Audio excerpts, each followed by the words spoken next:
My friend Allison Hagee sends gems through the mail. All kinds of art I would never otherwise see.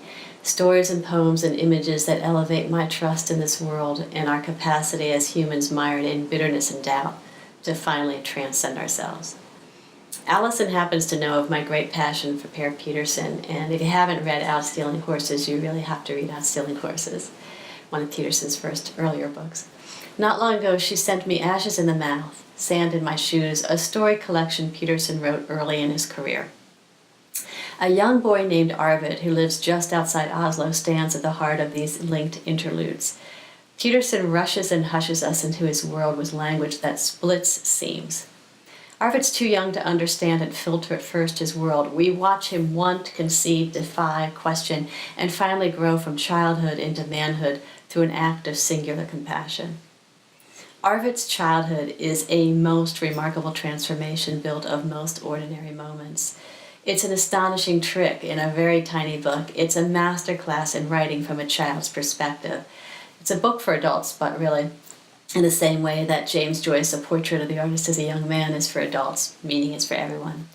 But it's also a book for anyone specifically writing within the middle grade or young adult realm, because it's character development, it's knowing, it's art. It's an exquisite depiction of what the brains of the young are capable of seeing, feeling, thinking. And this is what we must aspire to as writers, no matter what age we think we're writing for. The minds and lives of children and young people are complex. They cannot be realistically distilled into issues.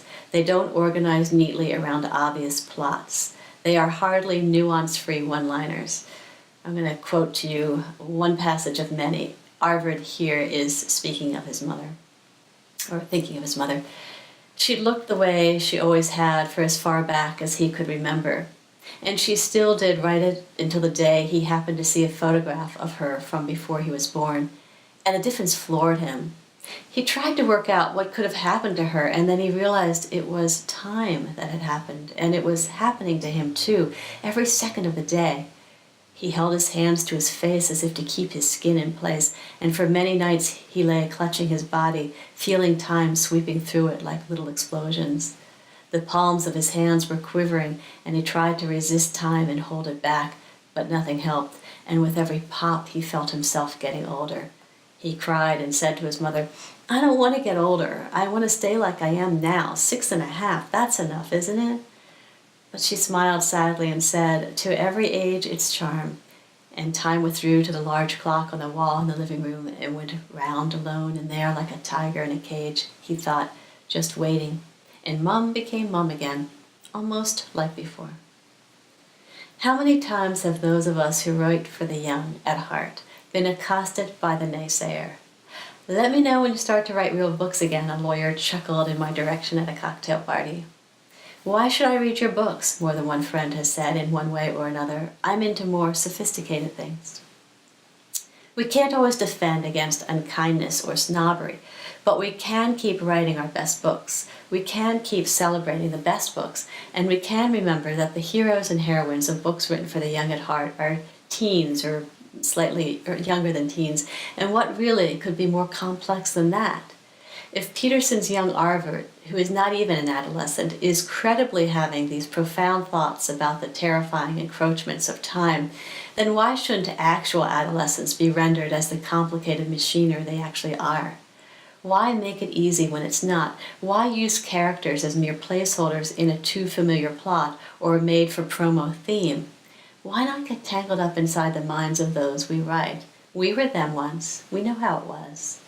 We were many moods, we were walking contradictions, we aspired low, we aspired high, we disappointed, we surprised. We weren't sure, but we pretended we were. We weren't always movie-ready clever, we weren't always sly, we weren't always brave, we didn't always have the words, we weren't always art or artful, we weren't always victims, and we weren't always possessed. And for heaven's sakes, to quote those Miami teens I've told you about, our lives are not only and exclusively about us. Even we knew that then. We remember it now. It isn't ever necessarily easy to write for the young at heart. This is not some stepping stone genre. There are others out there restlessly raising the bar, and so we learn from them. There are plenty of ways writers can get themselves in trouble and prove those naysayers right. There's erring on the side of simplistic, which is not the same as simple. There's the endless repetition of tropes, the clever line on repeat, the fuzzy, hey, I can't really explain this implausible plot, so I'll smudge the language into lazy ambiguity and hope it all looks like part of an actual master plan. There's the Valley Girl guy voice and the untrusting over-explaining and the shying away from big themes with the hope that a familiar plot or a cinematic aha ending or a highly topical issue is enough. It's not enough. It cheapens the form. It gives the category a bad rap. We don't want to do that. We're better than that. When, for example, you are giving your characters things to do and things to be, consider the larger storytelling implications of your choices. Don't just make your protagonist an amateur chef so that it'll have something to do between the page-turning plot stuff.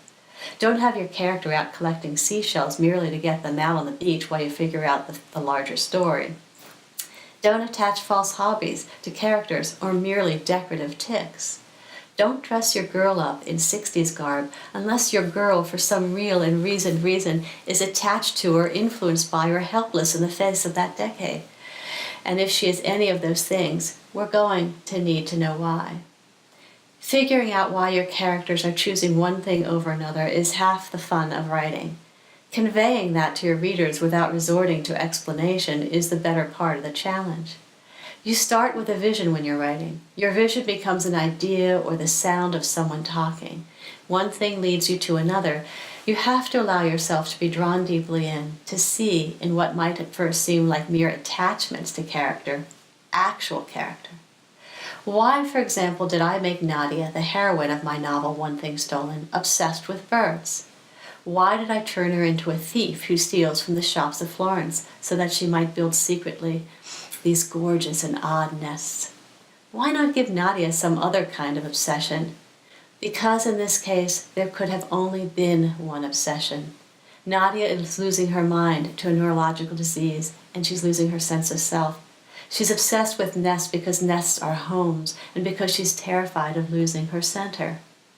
Building complex characters and slotting them inside complex words is not for the faint of heart, but who would want to write a book made of cardboard characters, thin landscapes, obvious stuff? Who wants to give all of those eager to diminish books written for the young any fuel for their fire? We're doing hard work here. Thank you very much. We've thought about every moment, scene, obsession, word. What we're doing is intentional.